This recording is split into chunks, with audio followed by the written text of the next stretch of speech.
I'm Rob Skinner, and this is the Rob Skinner Podcast. Today on episode 94, I'm going to talk to Noah Mata. Noah and his wife Patty lead the campus ministry at the University of Maryland. In this episode, Noah shares about visiting his dad in prison while Noah was going to college at Temple University. He shares about discovering that he has a form of diabetes. He talks about 3 keys to making campus ministry work in 2021, what he does to create a one another discipling culture in his campus ministry, how he's managed to baptize 9 souls during the pandemic, working with other churches and college ministries on Freedom Fridays, and finally talks about his new podcast, The Messy Middle. All this and more on episode 94 of the Rob Skinner Podcast.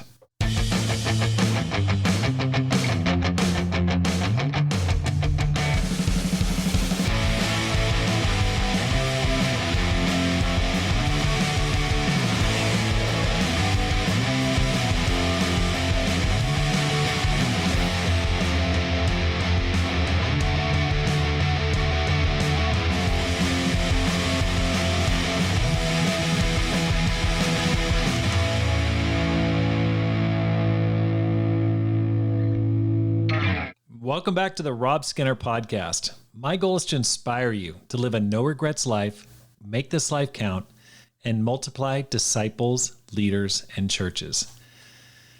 It's been an amazing time as we prepare for our Flagstaff mission planting this summer.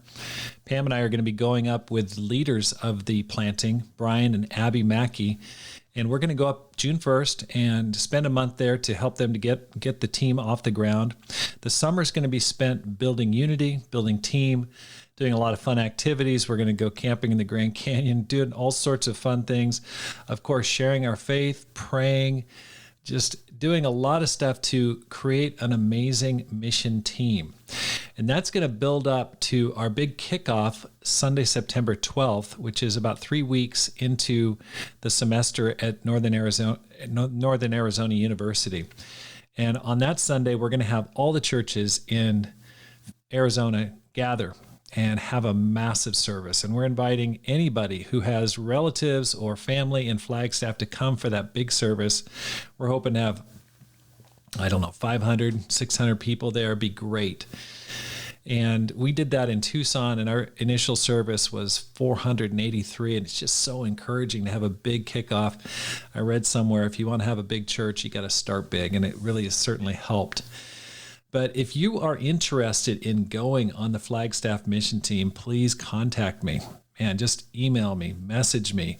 You can reach me at rob@robskinner.com or rob@tucsonchurchofchrist.org. I'd love to hear from you. We're looking for people that can come for the summer, for a month, couple weeks, that's okay. Especially people that can come for a year or a couple of years or just want to move to Flagstaff. We're looking for families. We're looking for retirees. We want to do something amazing there. That church has been there for about 30 years, and it went up to like 37 people. Now it's about 12 faithful disciples, and yet it's just plateaued. It hasn't had full-time leadership in 14 years. So they've been hanging on, and this is an opportunity for us to build an amazing, thriving, discipling ministry in a beautiful, beautiful part of the world. So if you're interested, please get a hold of me. I'll leave my information and contact number on the notes, but that would be awesome. Today on my program, I've got Noah Mata, who's coming on, and Noah and Patty Mata currently live in College Park, Maryland, right outside of D.C. area. They serve as ministers in the Capital Rivers Church. Patty's from Halifax, Nova Scotia, Canada. She became a Christian in the teen ministry, and she holds a master's in social work. Noah became a Christian in 2007. You're going to find out very interesting manner of his conversion in Hartford, Connecticut. He studied at Temple University. He's been serving in the full-time ministry for almost 7 years in Philadelphia and in the Capital Rivers Church. Both Patty and Noah are passionate about connecting the gospel message both to the privileged as well as the unprivileged or disprivileged. Noah hosts a podcast called The Messy Middle, and you're going to find all about that. Patty began a page called Jesus 8-2, and so she's working on that, how to have a godly mindset to body image and diet practices. They've been married for 3 years and have a dog named Landon. Noah is a brother who's I've known about for a little over a year because so many of the people on the podcast refer to him, and especially those who are younger than 30. And he's got a great reputation in campus ministry. Noah, welcome to the program. Great to be here with you, Rob. It's surreal, even just thinking about, I was talking to you offline before this, but when I do workouts, I don't listen to music. I definitely listen to podcasts, and yours has definitely been on the list. So very grateful to be here with you. Absolutely. Absolutely. Thank you. Can you tell us how you became a Christian? Yeah, so it starts with my family, my mom and dad. They moved here in 91, and then I was born almost immediately afterwards. They were from the Philippines. A few years later, my parents were met at a supermarket in New York at a Pathmark, and they were just walking around, and a woman by the name of Marie Wood at the time, I think she's since changed her last name as she got married. She reached out to them, basically asked, "Hey, have you guys ever read the Bible for yourself?" And my parents, coming from a Filipino background, culturally Catholic, going to mass was in their DNA, but reading the Bible wasn't. So they looked at each other and were like, you know what? No. So long story short, they became Christians that year in 95. And then I knew of the kingdom from a very young age, and a lot of my best friends were in the church. We moved up to Hartford, Connecticut. So that's where I basically started to have my own personal relationship with God. But then 2003 happened, which was a bit of a rift in our family of churches. And my parents were definitely affected by that. So they actually left the church in 2003. And then a couple years later, I came back myself, simply because I had a lot of best friends in the church. I didn't really, the God thing was just like, I don't know. I mean, sure, that's an added bonus. But I think for me, it was the friends that stayed connected with me, connected and chatted with me through MySpace. So I came back to camp that summer up in New England, and basically a lot of things were exposed, my motives. I studied the Bible for maybe 2 years as a teenager. And then my teen minister at the time, Julius Ferrer, I'll never forget just us studying the Bible. And he saw a picture of me on Facebook with a bong in my mouth. And essentially it was like, okay, are you studying the Bible for, good intents and purposes, or are you trying to hide? And of course I was hiding. So there was this sense of, okay, all right, let's get real for a second. But I'll never forget the love, but also the combination of conviction that conversation brought up, that I was so afraid to just be one person. I was a good chameleon. I masqueraded myself wherever I went. But that was one of the things that I think actually God kept trying to reveal through his people, was that who people really are, that you get to actually experience in the kingdom of God. What you see is what you get. So November 25th, 2007, after a slew of mistakes, I was president of my class. I'll share this other story later on, but basically threw poop at a window and got kicked off my presidency. And about a month later, it was a come to Jesus moment. So, oh my gosh. Oh, anyways, yes. So bong and poop were just about as messy as it got. So it wasn't too hard to find some sin there during that sin study. Oh no, absolutely not. Absolutely not. So much so that we had to have multiple sin studies. There were a few things that could be categorized as sin, is what you're saying. Yeah. So, but yeah, never forget it. November 25th, 2007. That's when Jesus saved me from my mess. So that's awesome. Yeah. That's great. Now, that's a long way from now being a professional minister. I mean, right. How did that work out? How did you get to where you're at now? Yeah. So, when I became a Christian, there was a lot of things that actually happened as a result. So I graduated high school very shortly afterwards. And I wanted to go to school in Boston. A lot of my great friends were in Boston. Boston was a great campus ministry. I had actually put in a deposit for an apartment and had intended to go to Suffolk University, but a few things happened in my family that were really challenging. My family really, actually, as a result, praise God, wanted to get restored as a result of my baptism. But basically, long story short, my father had gone through some legal challenges with his work. And essentially, it caused our family to lose our money, lose our house, lose our home. And he was actually sentenced to time in prison for a few years.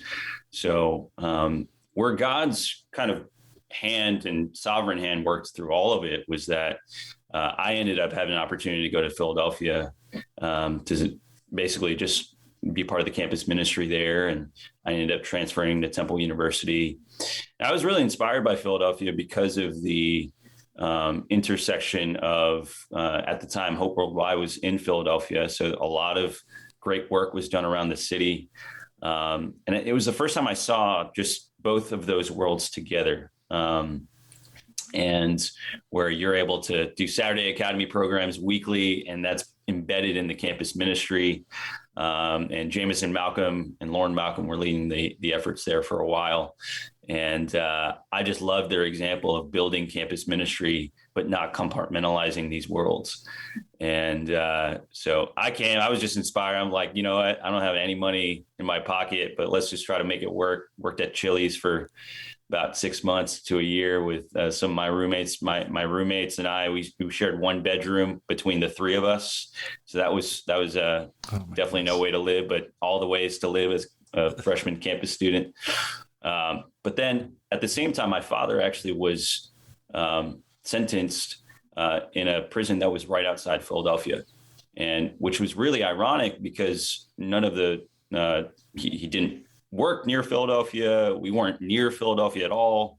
But I actually think it was God's intention for him to be there so that my father and I can reconcile.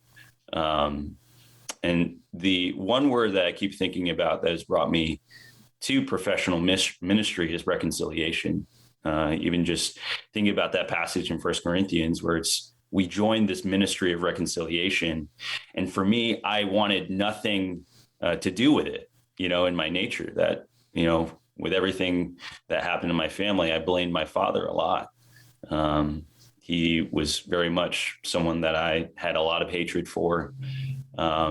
But I feel like God revealed that opportunity both in my campus ministry experience, but also he wasn't letting me let that go. It was like, all right, if you're going to be here in Philadelphia building my kingdom, well, you're going to have to deal with some of the demons in your closet that you're not willing to deal with. So, So long story short, I studied political science. I wanted to go to law school, but God absolutely had other plans. So, when I graduated, I had a job with the Canadian consulate, and thought I was going to do that. Thought that would probably be the route that I go, and to kind of provide legislative change. But I realized as I thought about my own personal life and the call higher, I'll never forget a conversation I had with Walter Evans, who basically just said about ministry is that ministers actually join a personal accountability to a high road, that you've got to make sure that you are on the path of the straight and narrow in order to actually be a minister of God's gospel. Because if you're not that, if you waylay or if you let your personal conduct slip, it's one of those things where you are pretending to be a minister as opposed to actually being a minister of the gospel. So that call higher was absolutely a motivator for me to join the ministry. And I don't regret it at all. I joined, staff in Philadelphia first,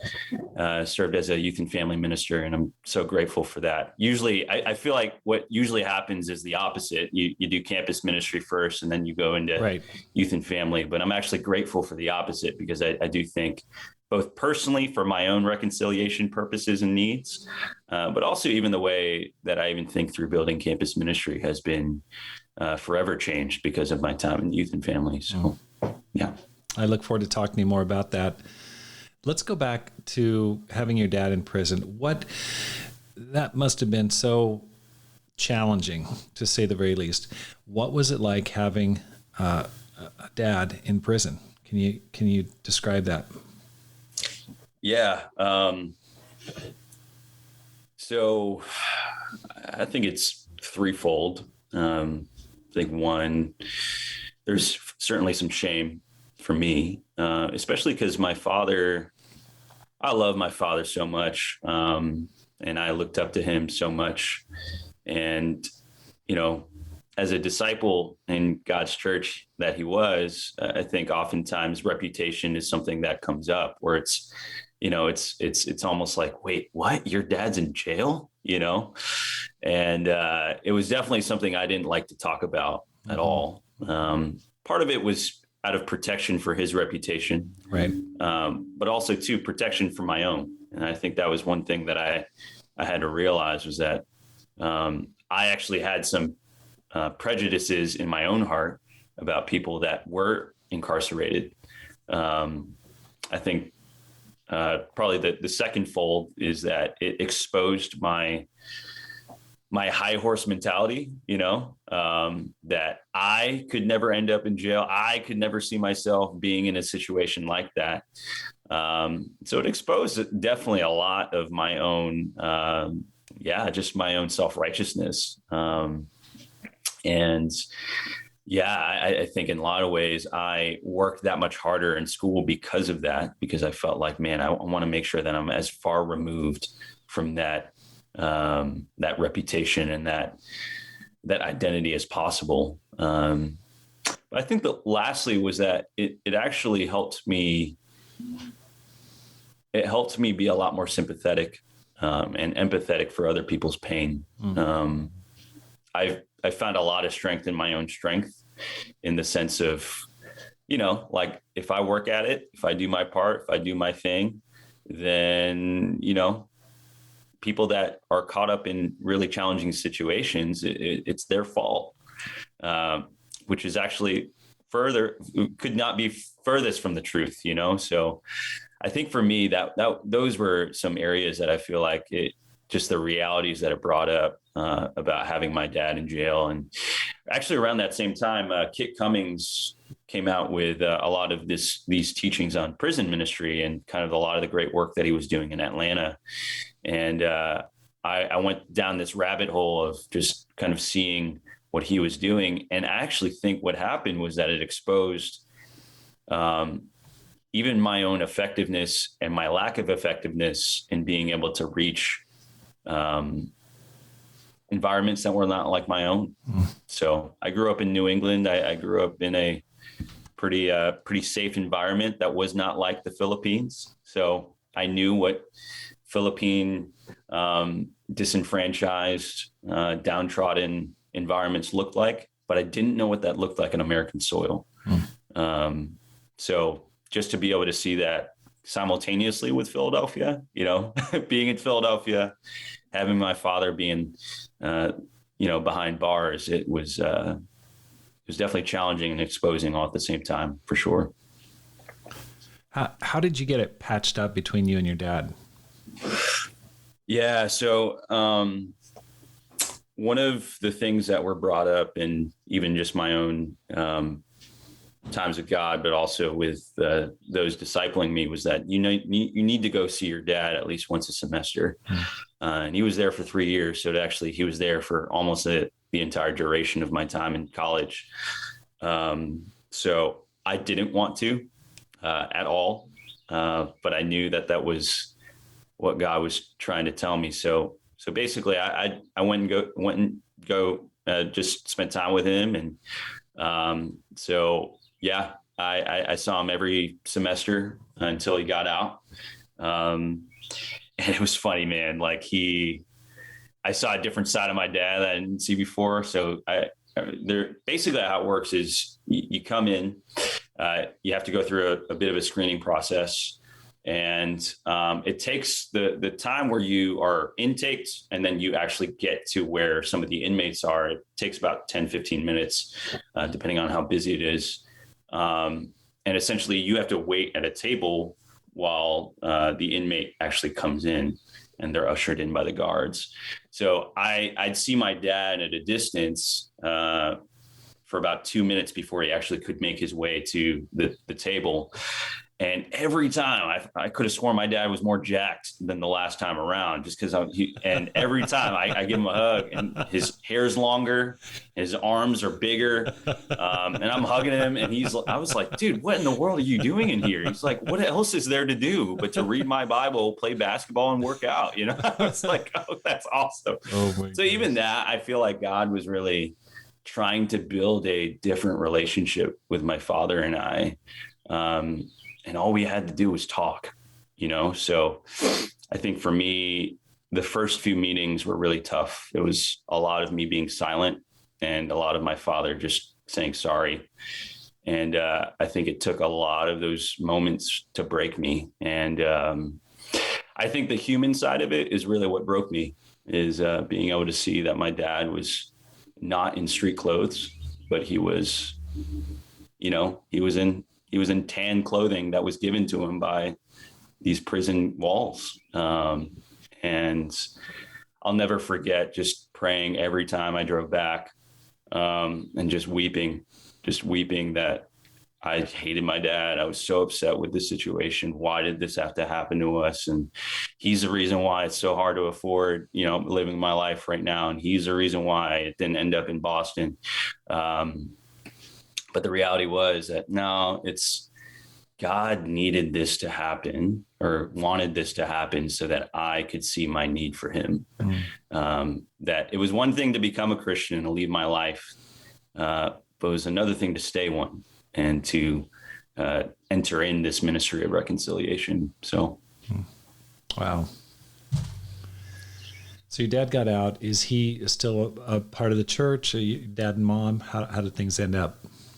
Yeah, so my dad got out. He got connected with the church in the Philippines, which was awesome. So grateful for those guys. And, you know, my mom went through a slew of her own challenges as well. But, you know, my father still, he's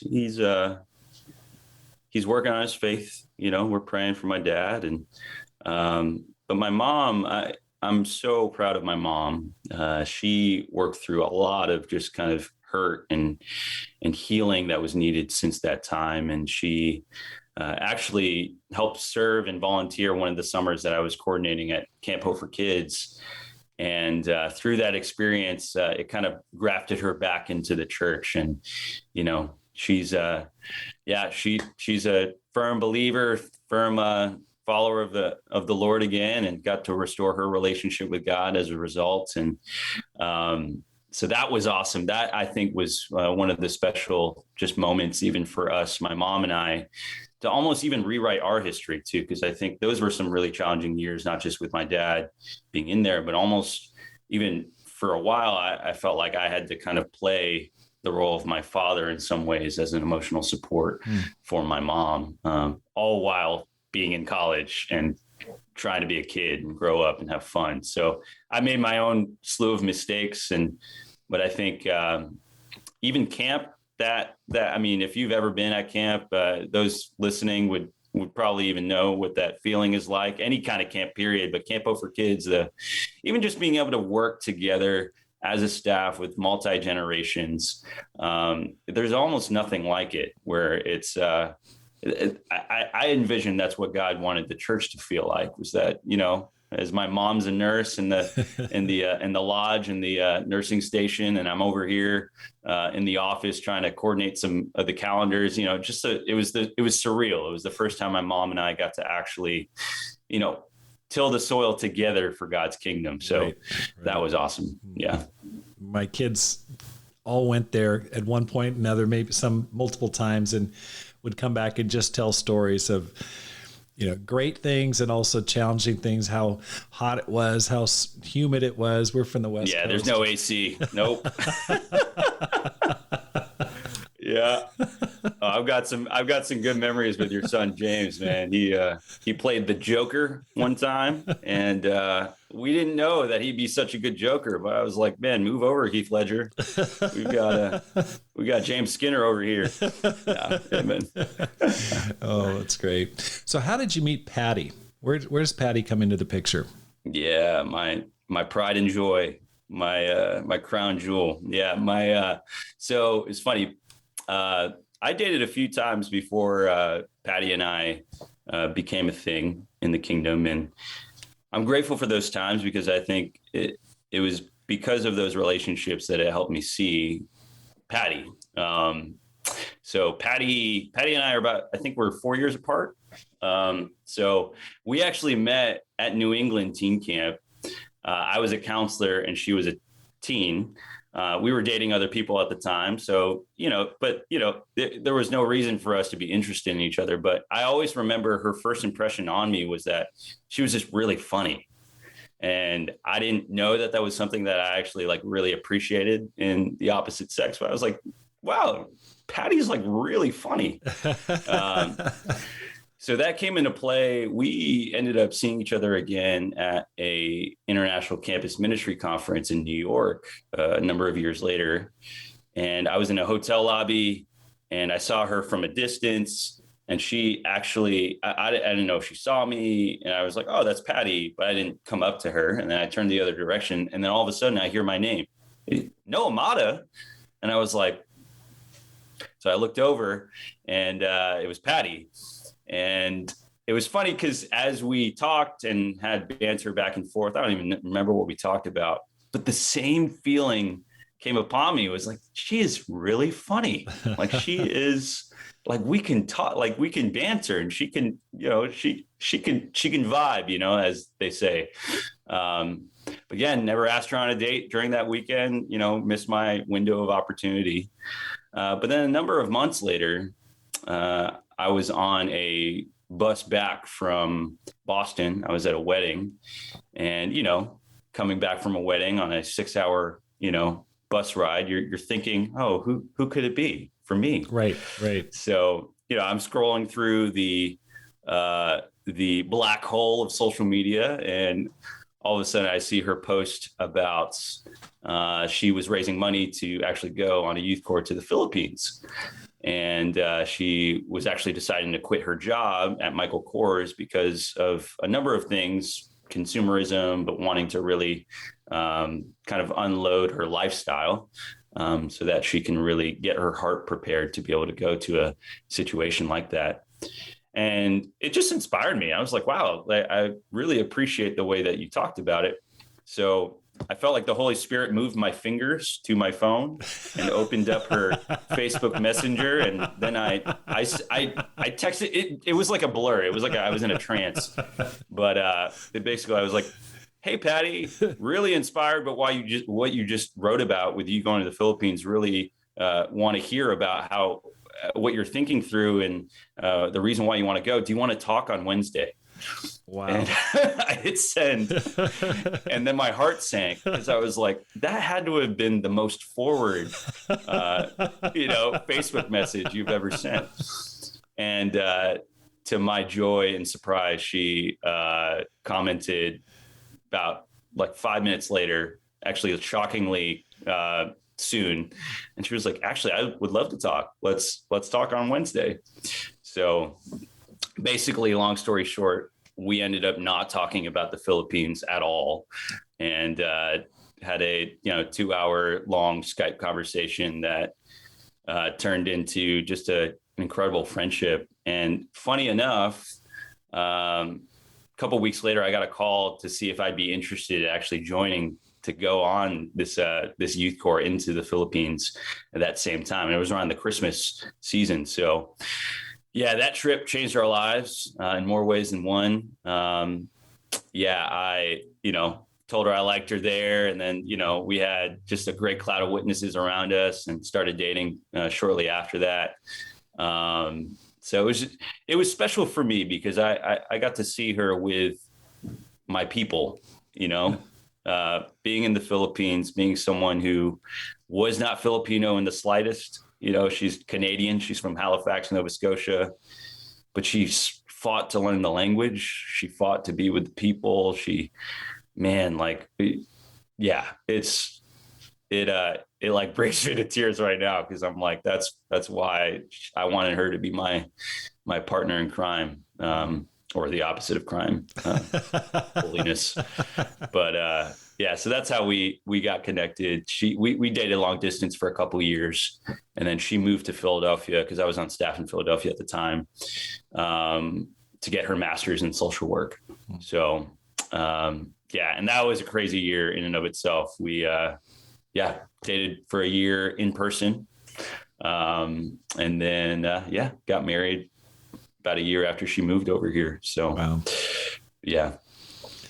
For those who are waiting to get married, find the right person, can you offer them any advice, any words of hope? Yeah. I think it's funny because I think sometimes we try to find our story in other people's stories. But the reality is God has written a unique story for every single one of us. And I think we can't take the beauty away from that. Sometimes it's stories that take years and years and years to develop. Sometimes it's just a different kind of story, and I think sometimes a love story can only be, it's almost exclusive for romantic relationships. Whereas actually, no, we've been living a love story for the entirety of our lives. But I think for me, again, I mentioned earlier, I dated about 3 times before Patty. And even in that were interests. And, I was just a guy, I think Tony Fernandez said this on your podcast a few podcasts ago, just about being a hunter, and I think for me, that was me. I shot my shot everywhere I went. I'm like Steph Curry, I want to shoot the ball wherever. So I had to be talked down and say, hey, you just got to even it out a little bit. But I think, but the reason why I think for me, that was so good and God needed that for me was that had I not shot my shot, I wouldn't have learned some really important lessons for myself. So none of those relationships were mistakes before Patty. They weren't. They were actually all stories that I needed to be able to find that Patty was the one for me. And not only that, but I was the one for her. So I think oftentimes when we get so when there's a finality in everything that we do, and sometimes you feel like if you got broken up with, it's the end of the world. It's okay that it feels that way. But if you stay faithful to God and you allow yourself the opportunity to be able to find new stories, I actually think you'll be pleasantly surprised. A friend of mine said, if on your wedding day, you have any regrets about marrying the person you're going to marry, then yes, I will literally call off the wedding right now, and it's really important because I always have to not only have my future spouse in mind, right, but God in mind and all that. So Acts 17 is, I think, one of my favorite love story passages. God did all of this so that men could seek him and perhaps find him and reach out for him. It was almost like God was on one knee saying, will you? Wow. Not you need to, right? He actually gave us the agency of choice. He said, perhaps you'll say yes, and I think that's what's so cool is that all of these moments, God gives us autonomy to be able to make these decisions. No one forced my hand to marry Patty. And no one forced her hand to marry me. Right. So we chose each other, right? So I think that's one of the coolest things about God and his trust in humans, that he trusts us to be able to make choices.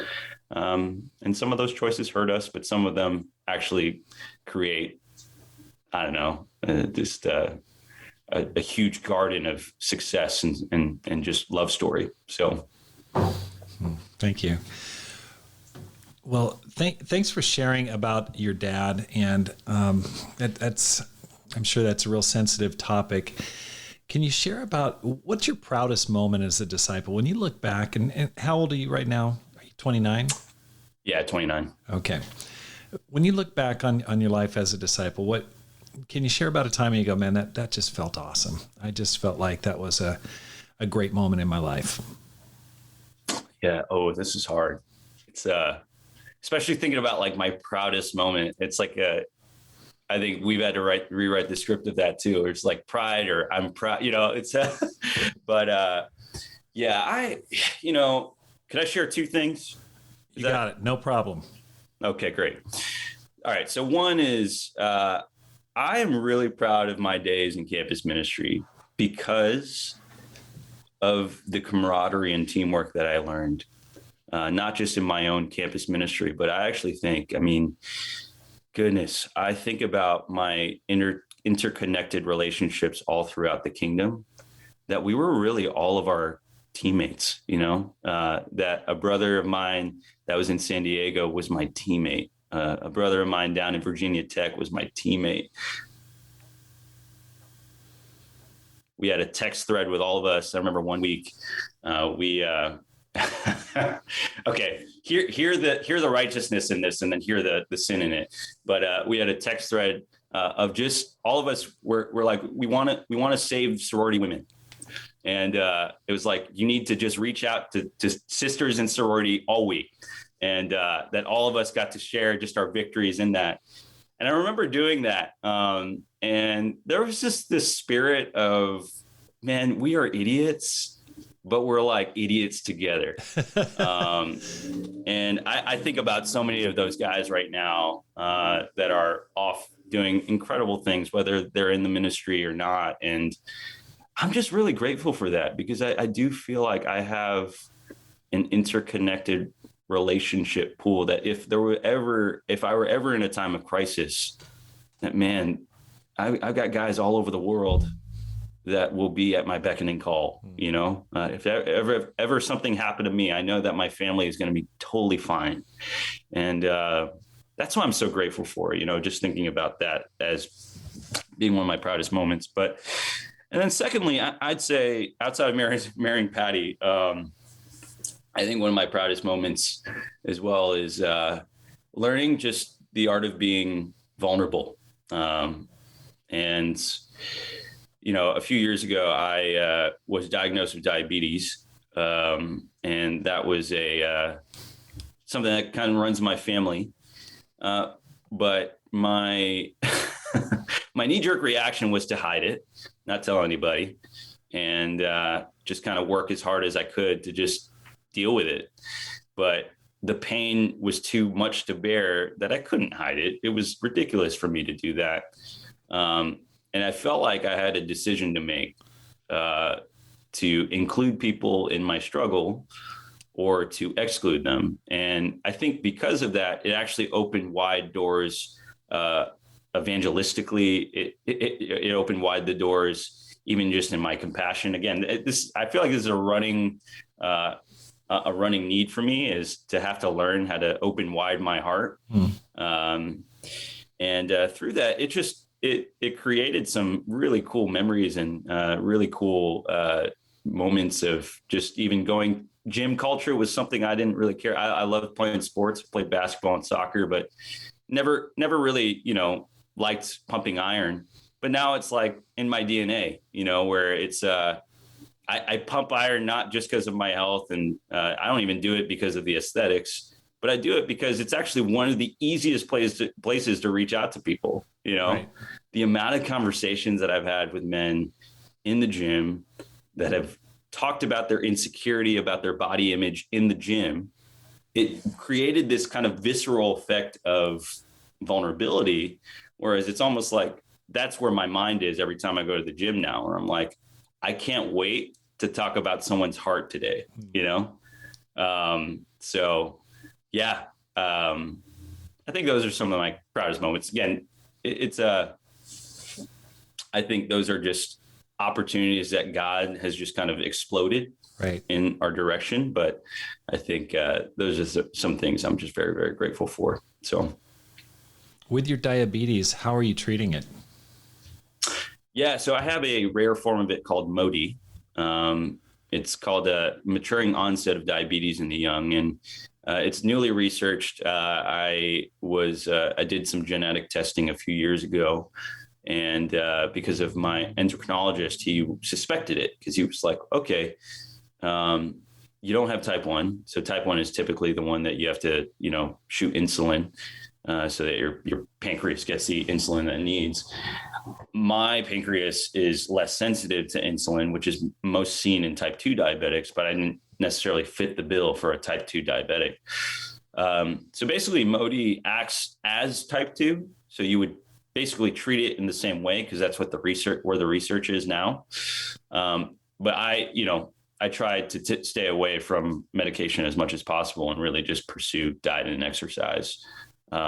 So for sure, my diet is something I don't wish upon anybody, but it's something that's worked for me, and I haven't felt any better. I feel the healthiest I ever have in my life, actually, even before being diagnosed with diabetes. So I think diabetes has been the thorn in my side that has kept me adherent to the boundaries that I need to have, but also has helped me identify some of these limits that I was afraid to push that I could, So what's it look like on an average day, what you're eating? Yeah. So my breakfast is pretty plain and simple every day. I mean, I have a smoothie, put, half an avocado in there with kale and strawberries, protein powder, put some flaxseed in there to make it fun, unsweetened almond milk, cinnamon, some erythritol, put it all in a little blender, and man, that thing is pristine. It's better than anything I'll get from Smoothie King. But yeah, so I have what I'll call it is like a modified ketogenic diet, not full ketogenic, because for me personally, I don't think a strictly ketogenic diet is actually good for diabetics in the long haul.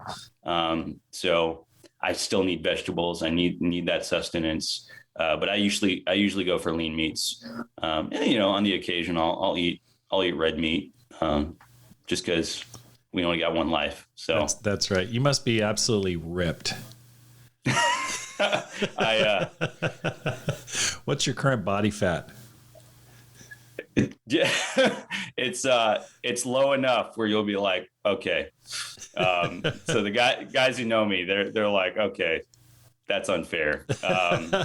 But Bruce Lee is definitely a hero of mine. So oh my gosh, I'll say that much. Okay, I can only imagine on a kind of a modified keto diet, you must be absolutely shredded. That's awesome. You may have already talked about it, but can you tell me about a time when you felt the most tested by God? Yeah, wow. Goodness. Yeah, I think the diabetes thing for sure. I'll say this. I think when you deal with pain in the ministry and tragedy in the ministry, that there's really nothing like that. Because I actually do think it reveals the greatest strengths of the ministry, but also reveals the greatest weaknesses. And, when I was serving in youth and family in Philly, we had one of my students actually, through a lot of different mental health challenges, actually ended their own life. And, I think about that family very much, and even this individual. And I know God has a special place for those who, are going through lots of mental health challenges. But when that happens in your own ministry, when that happens to a kid who was a frequent, guest in your Bible talk, that there is nothing like that. Especially, how do you make sense of that with high school students? Right. How do you make sense of that with their parents? And that's why I'm really grateful we call youth and family. You can't do high school ministry without engaging with the families. And I'm grateful for those families. I felt like they were really gracious with me. They supported me. They backed me up. I'm grateful. Even I worked alongside Audie and Bethany Monday in Philadelphia, and they do a great work. They've been there for a good bit, just doing youth and family there. And I felt like the partnership and the teamwork was so there. But man, I feel like that was a testing time for me to remember why I'm doing what I'm doing, that we're dealing with life and death, and I think oftentimes when we think about younger ministries, death is very much not part of the common vernacular, Right. It's like you got your whole life ahead of you. But the reality is you don't know. And that became real to me. And actually around the same time I was diagnosed with diabetes. So death was very much becoming more and more real to me. That I actually have to help these students have a healthy understanding, a healthy fear of losing their lives, because the only eternity that we get is eternity with God. But I'll never forget that time. It was a really challenging time. I remember getting a call from one of my teens. That's how I found out, just weeping. And I was in the middle of a Bible study and I didn't know what to do. I was like, oh my goodness, I got to end this Bible study right now and I got to attend to this. So, but I think really what the greatest strength that I saw was the partnership of the staff, but also even the camaraderie of the teens. Sometimes it takes that kind of tragedy for even, some of you might have situations in which your disciples are having a hard time loving each other and being a family. And I say this often to my students now. I'm like, I pray that we don't need a tragedy to get us to care about one another. Right. Like you just never know. But man, like we are going through a collective traumatic pain right now as a family of churches and as actually an entire universe. So I just think, man, what a special time that we actually get to communicate more directly how much we love each other and care about each other, and kind of the divisions that we have that we need to actually squash as soon as possible. So, right. So that was a time for me. You've worked a lot in campus ministry, and when I've talked to people in reference to you, it's all about your campus ministry work. And I know you're respected among that group, that cadre of campus ministers. What do you see as 3 things that are essential to having a healthy, growing campus ministry in 2021? Well, one, I appreciate the high regards. I'm only a reflection of the countless hours of investment people have made in me, and just allowing my creativity to flow. So I think it is a combination, but I think the first and foremost is teamwork. That if you try to build your campus ministry by yourself, good luck. I think if anything that we've learned during this pandemic is that we need each other. The amount of collaborative Zoom calls we've had to have, I'm glad that we are doing this, because our students need to see that the kingdom is much bigger than here, but it helps them build perspective for here. So I think teamwork is huge. I think when we think about calling each other I've been referencing this a lot. In First Peter refers to the Gentiles as fellow pilgrims of the dispersion, which is huge because he's inviting them into his family. He's saying, you're my blood. So my problem is your problem. Your problem is my problem. So I think teamwork is huge, and developing the right team, even locally. And I think for us, and this isn't rocket science, and this also isn't new, but I think really identifying the gifts the strengths and the weaknesses of your particular ministry. I think for us, when we came in, there was a culture here, like any other campus ministry that has already existed. You come in inheriting a culture. And the culture here was people who really they valued school. There have been very few times that I've had to disciple my students on academics. But what happens as a result is there are other areas in which they don't have ambition. So I think for us, if we try to say, hey, you guys got to hit the pavement, let's go reach out with 100 people in 2 hours, like every single one of you have to do that, then I think we would have actually exasperated our students rather than drawn out some of their gifts. And some of the gifts that I actually saw was actually a lot of them had the ability to be able to be honest and to be able to call the problems as they were. So I think the challenge that we had was how to redirect redirect cynical hearts to become critical. And I think it's okay to be detail oriented. It's okay to have students that are able to identify some problems. I think sometimes our knee-jerk reaction, I know for me personally, I can be like, I don't even want to hear about your opinions about the problems if you don't have any solutions. But really helping shepherd them to, hey, actually, that's really great that you saw that as an issue. What's a possible solution that you have? Right. I need you. I want to hear you out, because if I was dead, right? And I remember I actually had this conversation. If I died tomorrow, how would you lead this campus ministry outside of those problems that you see? Because I don't want to perpetuate them. You don't want to perpetuate them. So let's figure this out together. And I think a lot of those talks, I mean, to be honest, bro, like the first year, I think we only baptized like 2 people, and that's okay. I actually think we needed the 2 people to baptize, because it was like that was great for our group. But I think about the growth of our group. We spent a lot of time talking about the truest identity. That's actually part of our common language now, is that we have many identities. This is out of Colossians 3. We have many identities. We're a student, we're a son, maybe a boyfriend, maybe a club leader or something like that. But your truest identity is what? Being a disciple of Jesus.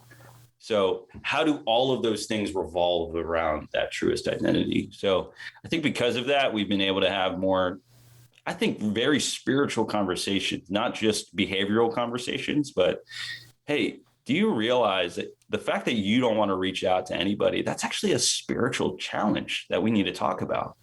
And then lastly, so first is teamwork, and then 2, I guess, identification. So identify the gifts and weaknesses of your group. But then lastly, have fun. If campus ministry isn't fun, you're doing it wrong. I think that's the thing. Sometimes there is not another time in your students' lives that they get to have this quasi freedom like campus ministry, that you're out of your parents' house for the most part, but you still have structure, and you still have the ability to be around hundreds and thousands of students every day, and a community that loves them. I'm like, I mean, how much better can you get than that, And I think sometimes we can sacrifice the fun, and I think that what that means, though, is helping identify what your students find fun. But also, I think for me, it was commonsensical for me to go to, dude, I mean, we're in the Big Ten, right? Like there's a lot of great collegiate sports that happen as a result. But what happens if you have a ministry that doesn't really like sports like that, Right. And I think for me, I had these challenges of like connecting my students to care about that stuff. But I think what was cool was actually finding the fun in the middle too. And hey, even if you don't like football, you'll enjoy a tailgate, You don't have to know it. I mean, sure. Like if you want to be able to reach a certain audience, then yeah, it's probably a good idea to know stats or know who won or know, at least kind of who they're playing next. But I think even the fun behind that is great, but also even to learn your students' language of fun. You don't have to necessarily. It's funny. I'm 29, right? I didn't think I would completely not be cool anymore, and I used to, I still think I'm cool. Rob, you're cool. Right. You probably think you're cool. But there is this reality where I have to actually recognize that, but my coolness is not their coolness. So I have to try to find a way to understand why what they think is fun is fun, and not completely dismiss it as intentionally sinful or intentionally tomfoolery, So I think that's been great. I found my way in TikTok a little bit, not as a creator. I can't do that. I don't want to do that. My wife's actually really good at that she does this page, Jesus Ate Too, and she makes a lot of great TikToks, but that's a shameless plug for you. I love you, baby. But really just learning how to listen to their language as well. I think about Paul, I become all things to all people, to win some, right? And I know for me, that's the ticker that's really challenging, is he becomes all things to all people to win some, not all, some. And I think I'm like, man, if I can win some of you over, then amen. Like, you guys can advocate for me. But yeah, fun. Never lose the fun out of campus ministry. So that's great. So teamwork, identify your unique strengths, and then have fun. That's awesome. Now, we're part of a family of churches that believes in discipling, one-on-one relationships. That's definitely in the DNA. It's practiced more or less in various different churches. Can you tell me how you've set up discipling relationships in your campus ministry? Tell me what's your system? What's your practice? What do you do to help people to stay connected in this environment where people have been very isolated? Yeah, no, for sure. I think, the pandemic added a different flavor to these discipling relationships. Even for me personally, I think to recognize my own limitations.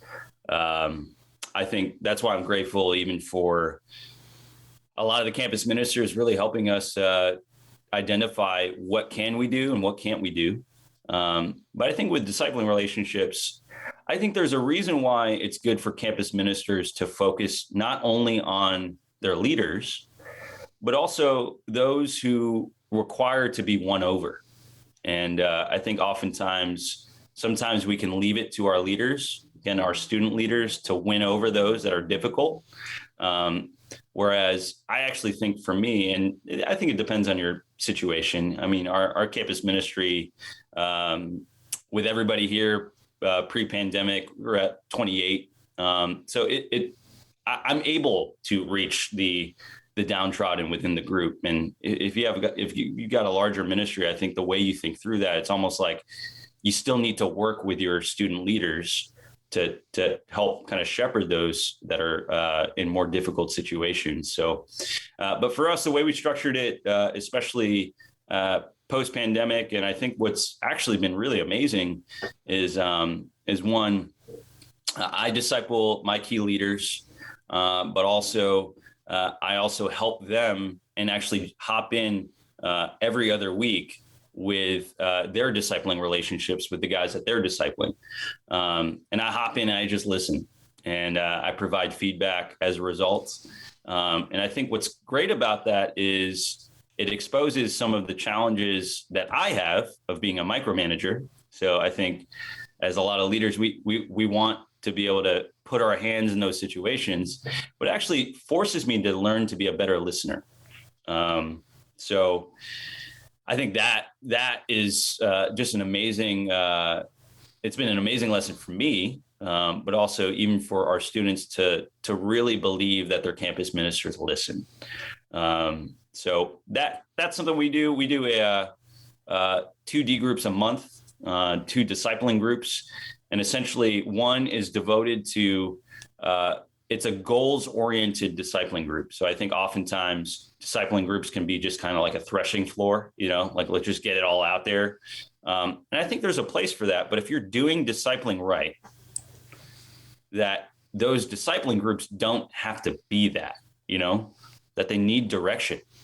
And I know for me that's been really helpful. Actually, the other day, we had the way it's structured is we are going somewhere as a group, as a brotherhood. This is where we're going. And my wife does the same thing. Our rhythm's about the same. And actually, we, as a campus ministry, we only do midweek once a month with the rest of the church. And actually, everything as a result of that in the other subsequent weeks is we're doing something that is either focused on building our camaraderie as a campus ministry or something that is evangelistic. So again, with the pandemic, that's what really works for us, and that's what's really helped. And I think what's really amazing, it's actually, since the pandemic has started, we've gotten to see 9 people become Christians. And again, it's just so cool because it's one of those things where I do feel like we weren't reaching out to as many people during this time, but it's forced us to think about the way we reach out differently. Whether it is shooting our shot, right? I mentioned that Steph Curry-eyed on social media and just sending a direct message. The amount of people I direct messaged on Instagram was embarrassing, but I also think about just the way that we kind of recapture relationships that we've had in the past. So, so that's the way I would think through discipling. That's the way we've done it. And it's by no means seamless and by no means perfect, but right. I'm really proud of our group because I do think it's allowed us to learn, but it's also given them the opportunity to make it their own. Mm. Anything else that's working for you that you're excited about on campus? Yeah. We live in a unique area where, we're right outside DC, and I think it provides a lot of opportunities for our campus students to grow even beyond campus ministry. And, even casting a vision for them as far as what happens beyond here. And one thing that I'm really grateful for is the fact that we do have a lot of young ministries around the area. Even thinking about Potomac Valley is right down the street from us, and Northern Virginia and Baltimore. And we have this unique opportunity to be able to do things together. So something that's really been effective for us is doing what we call Freedom Fridays. And they basically, and I give a shout out to the New York campus ministries and Boston campus ministries, because it's almost like we're technically all around the DC area. We call it the DMV, which is funny because Department of Motor Vehicles. They actually changed it to MVA over here so we don't get it twisted, which is really funny. But even just doing things all together has been so amazing. And actually what that's engineered is a partnership, not a competition, and that there is an ownership, there's a pride to your own school, right?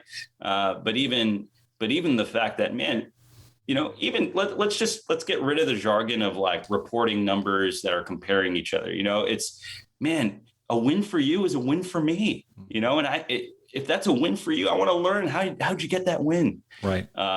We had a situation where our brothers and sisters in Northern Virginia reached out to an individual on their campus ministry, and actually he transferred to one of our schools.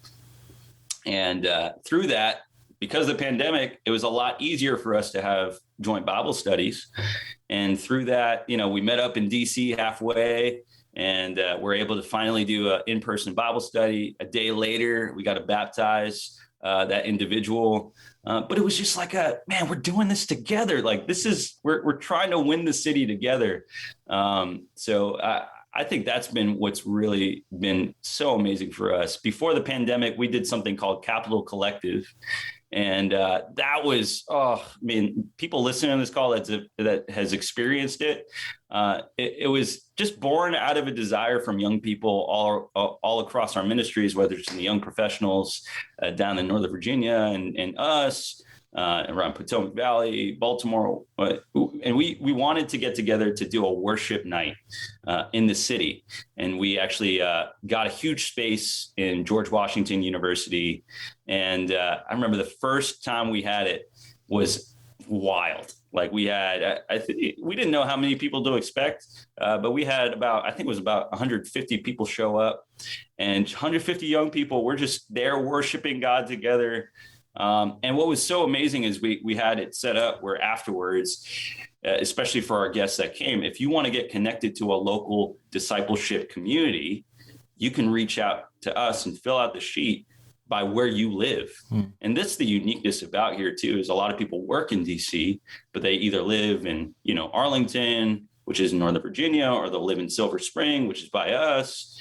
But it's created this, and again, it's still complicated in some ways and in some of these details, but it creates this partnership where we're really trying to win this area, that it should not be confusing for somebody when they move to this area, that they will be connected to a Christ-centered, loving of discipleship community that will take care of you and that will call you higher. So those are a couple of things that's helped us. And I think that's actually created and casted a vision for our campus ministry, even to stay here beyond their campus years. So this area can be a bit of a transitory, transient place.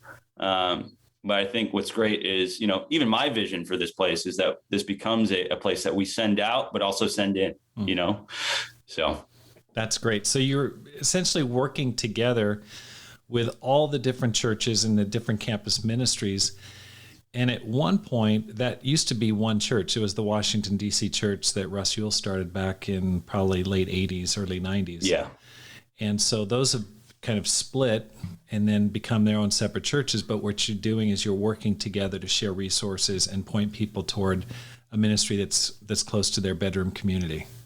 Yeah, absolutely. And again, shout out to Russ Ewell, because I do think, man, it was so funny. A couple of years ago, the churches here celebrated the 30th anniversary, and Russ was actually able to speak for us, just kind of sharing some of the stories of old. And I think, again, sometimes we think about, all right, I know a lot of people in my generation communicate. We don't want to just repeat the stories of old. We want to create new stories. But I actually think sometimes we get to learn from those stories and actually take them to a new height, and cast a new vision. I think it's actually a Japanese philosopher, Daisaku Ikeda, talked about this idea of when we speak the truths of history, it actually gives us hope for the future.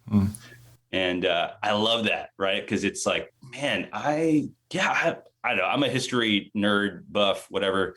I love Malcolm Gladwell, and he does that. And that's kind of what inspired The Messy Middle in some ways. But I do think, man, it speaks to, man, let's learn from those stories, because what's happening is almost like an accordion, like we spread out, and then just how the culture and the times go. A lot of young people are moving to this area. We're gonna have to come back in. That's right. That's great. So. That's great. You mentioned The Messy Middle. That's your new podcast, and you've got a voice that's pure gold. I mean, you've got that baritone Thanks, that just projects and resonates. It's awesome.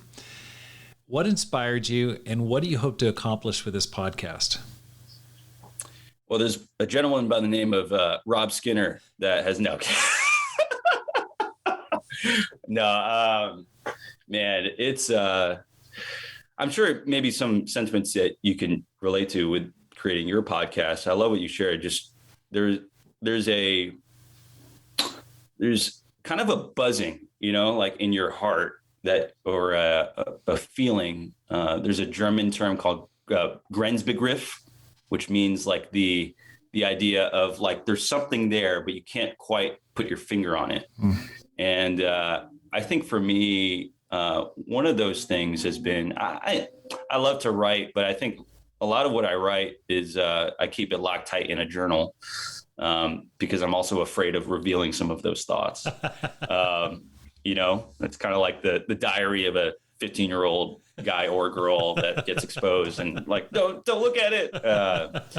But I think for me, I'll never forget. It was a conversation I had with an evangelist who, I just wanted to get his input on life and ministry. And one of the things that he brought up was, hey, do you realize there are actually not a lot of ministers that look like you? And I was like, I didn't really think of that because, in the kingdom of God, we shouldn't have to think about that stuff. And he was like, no, but get me. It's not just look like you, but look like you. And in that moment, I realized what he was saying was that it wasn't just representation by appearance, but it was actually representation of my story. And the fact of the matter was, I think for me, I was really wanting to go back to the Philippines and serve my people there. But the reality is I was born in America, I'm a Asian American, and the Philippines they're great, man. Like I'm inspired by them. I'm like, and I know this, just working with some of those disciples down there, but they're inspiring people. Yeah. But more so, it wasn't necessarily that they didn't need me. But one of the things that he says, I actually think America needs you more. And it was that moment that I started to kind of build this understanding of my own fears, my own hesitations of staying a minister for a long period of time. That one of the things that I felt caught in between a black-white America, and being an Asian American. I think oftentimes my story and our narrative and our history isn't really taught very deeply in our education system. Right. And very briefly, we talk about internment camps back in World War II as a result of, World War II and Japan's involvement. But I think even for us, there's these stories that I've realized that I've been even recently unpacking the past, 10 years. I'm like, I didn't know that. Why wasn't I taught that? And how much that actually affects me, how it affects how I'm received as a minister. It affects my own trauma, inherited trauma as a minister. But also too, I'm turning 30 this year and I feel in between generations. And that's why I'm so grateful even for you, really wanting to cater to millennials and Gen Zers when we think about the future of the kingdom of God, to live a no regrets life. And I know for me, I can feel like I'm, Will Archer talks about this being in this cruciform visual or cruciform condition or posture, where I feel the pull of one generation and I feel the pull of the other. Right. I've been trained by men that I will forever look up to, but are part of a different generation. Right. And I am shepherding and training and working alongside with another generation.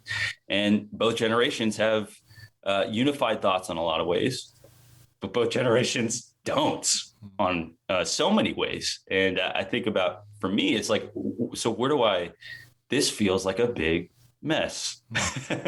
It's the messy middle. Right. And what I love, and even just thinking about that song, Jesus at the Center of It All, what I've realized is actually Jesus doesn't necessarily take sides. What he does is he puts himself in the dead center of everything. That he's willing to engage in the messy conversations. He's willing to allow the church to be messy. But as the messianic figure, right, that he's, the play on words, I'm milking it here. The messianic figure, how we make sense of it all is actually allowing ourselves to get as honest and real and gut level vulnerable about the challenges, to allow God to be the resolver of it, and I think human resolve is so dangerous. Even with everything happening, it's so crazy. I've been dreaming of doing this for a few years, and I wanted to wait for the time to be right.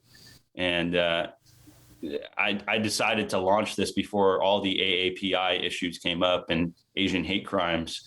And actually for the next 4 weeks, we're doing episodes about Asian American anecdotes. And I'm excited because I actually think, man, where people have taken this conversation and gone the complete other direction, my prayer is that, that the conversations that I'm facilitating, that we get to model what it looks like to be able to have reconciled conversations, that, we are in the ministry of reconciliation, after all. So it's important. I mean, this is where true healing comes into play. So yeah, so that's the reason why I did it. As you can probably feel it too, our podcast is a great platform because it actually gives us access to people that we probably wouldn't have had before. Right. So I'm excited because there's some conversations with some individuals that I actually think, it's just going to be really special to hear what they have to say. So yeah, that's great. Fantastic. I've been so impressed with your marketing, the presentation. It's so professional. It's so interesting. It's like, oh my gosh, you've got it going, and it's very, very impressive. Not to mention that voice. It's $1 million voice right there. If ministry doesn't work out for you, you can go straight to NBC. You can take the broadcaster's position, the nightly anchor. Now, let me go back to AAPI. What is AAPI? Yeah, AAPI is Asian American Pacific Islander. So it's it's kind of our academic term in reference to your Asian American brothers and sisters and counterparts here in the United States. And Pacific Islander is a key part because you think about places like Guam, you think about even the Philippines. We are technically considered Pacific Islander.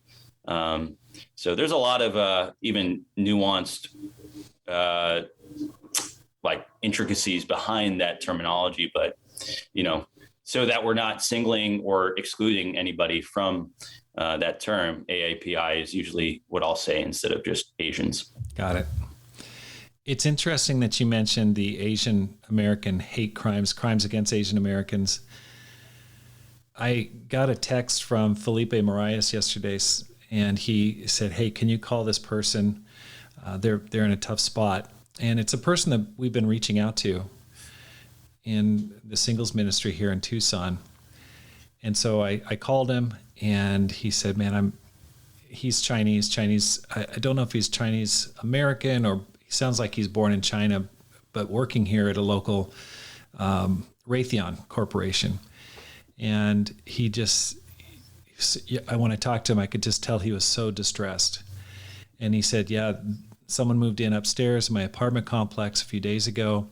He came down this morning at 6 a.m., pounding on my door, yelling slurs about me, just screaming, 'I know you're in there. Come on out here, you blanky blank.'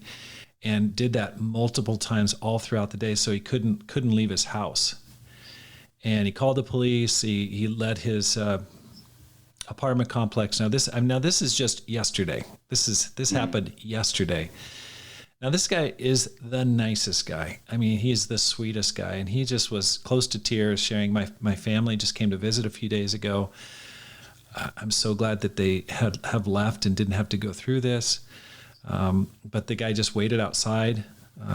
The neighbor upstairs, and then the police and the complex were like, "Well, we've got to fill out the paperwork," and really didn't do anything. And I guess the complex is of course going to move forward to evict this person, but it's got to go through the process, but didn't help him in the short run, getting this threat out. And I just felt so bad. Of course, I invited him to spend the night at our place, and he found somebody else to stay with last night. But it just shocked me. You read about stuff in the news, and then all of a sudden, boom, it's right there on your doorstep. And so it's interesting that you bring that up because it's happening. It's a real thing. It's really going on. So I'm praying for him. And go ahead. Yeah, I mean, I think one of the things that is challenging, especially for us in the church, and we felt it this year, I think there are extremities of talking about race where we have to be careful not to internalize the reality of the world to the reality of the kingdom. But we can't undermine the fact that it does affect us, that we live in this world, that we're actually tenants in this world. And because of that, we are it won't become personal until it becomes personal, and I think we can't wait for that. We can't wait until, it happens in our front doorstep or within our family, because it's going to happen, when the more evangelistic we are, or the more people that we have access to, actually, the higher the probability goes for us to experience some sort of hate, whether it be because of the color of our skin or because of the banner that we carry for Christ. So I do think, my prayer goes out to that brother. I mean, that's painful, but I think, to be honest, that stuff happens all the time. And I think sometimes and I know I've stuffed those moments. And I think this is a time where I think more AAPI individuals are starting to talk about the stories that they've stuffed. Right. And it's cultural too. Filipinos, we are known for being very hospitable and very fun and very jovial, and karaoke all the time. And, karaoke all the time. That's it. This is us. We're talented at all the arts, and, as they say, but at the same time, with that comes a stuffing, that, I don't want to talk about my pain, because that's not worth my time. Right. Whereas I actually think we need to tap into that a little bit more, so that we can actually have some moments of clarity and reconciliation, so that even, our brothers can be advocates, our sisters can be advocates, because you guys aren't going to know how to advocate for us if we don't express, what helps and what hurts, So I've had that thought in the midst of all of the racial tension that's going on through the country, is the focus has been on the Black experience, the African-American experience. And I've wondered to myself, I wonder what the Asians think, or in Tucson, it's, the 35 to 40% of Mexican-Americans who are here, and what they think, whether they feel forgotten or overlooked, or, hey, what about our experience? We're a relative minority here, but we're a huge presence. And so something I think about from time to time. But thank you for what you're doing there. Any advice as we wrap this up, Noah? And it's been just really a pleasure to talk to you today. Any advice to those who want to make this life count, who want to live a no regrets life? It's clear that you are very determined. You are very, obviously very conscious about living your life to maximum impact. What advice would you give to a person who's thinking, I want to do something for God, whether it's in the ministry, out of the ministry, doesn't matter. They want their life to count. Yeah. I mentioned this earlier, that Grenzbegriff, right? That buzzing unknown, that it's what we experience when we experience God. You can't see him technically, you can't touch him or feel him, but he's there. All of us have those moments, and I think all of us have those feelings that might be something like, this is something I've been dreaming about for a while, but because of my circumstance, there's no way I can accomplish it. That's just not the business of faith, right? If we're men and women of faith, I think that's actually the allure of becoming a disciple of Jesus, is that he pushes you to pursue your dreams, and he also pushes you to make sense of your dreams. And I think about Daniel all the time, where it's like the only way he was able to interpret dreams was because of God, the best Grenzbegriff of them all, and so I think about, for me, my recommendation, both if I could speak to young people and if I could speak to those who are seasoned and live in life, large and in charge, and in older generation. The young people, I think allowing yourself as many opportunities to make mistakes. And you got to move. You can't just let fear of mistakes cripple you. Because actually what happens is that creates a cycle of regret. And I think you'll have actually a lot more courage when you get more input in your life. And when you put yourself in situations where you're bound to fail. So I think about that all the time. I've failed many a time in studying the Bible with people and, being in the ministry. Like none of us will ever say that it's been all lilies and daisies. There have probably been more failures. I've had more people reject me than accept me, like I mentioned earlier, we had about 9 baptisms this year. By the amount of people that we reached out to, we should have had more, right.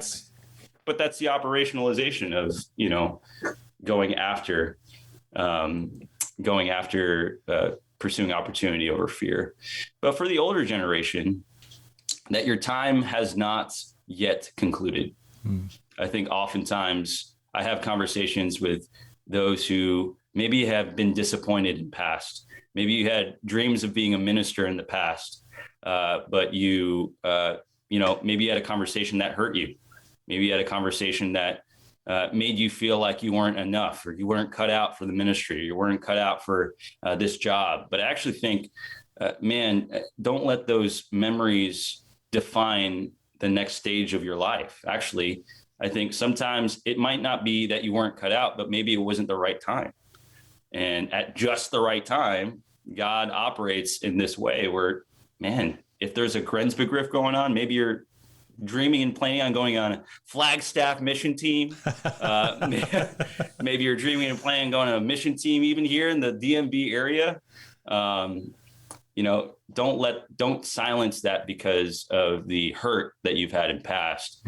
But I actually think, let the hurt identify the opportunity as well. So anyways, that's my thoughts. That's really interesting. And I've never heard that term Grensbegriff, but I know exactly what that means. And I felt that so many times where I felt that God was calling me to do something. I could feel it in my body.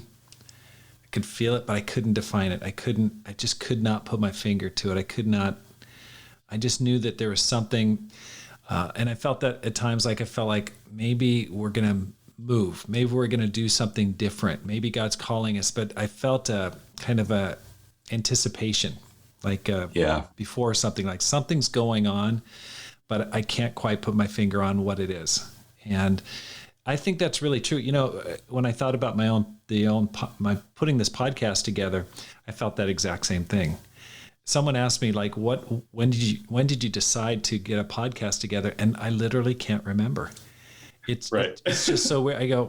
I just felt like I needed to do this, and I guess I did it, but I can't remember what was driving me. But I think there was something inside that's like, hey, just put this together. So I totally agree. You cannot allow any fears to hold you back. You've got to go forward, because there is something there, even though you can't define it, you can't outline it, but you just have to move in that direction, and God reveals. Someone once said it's like going down a corridor. You've got to go down the corridor because doors will start to open once you go down the corridor. But if you don't go down first, you'll never see the door that you're meant to go through. Oh. So, hey, Noah, thank you so much. What a pleasure to meet you.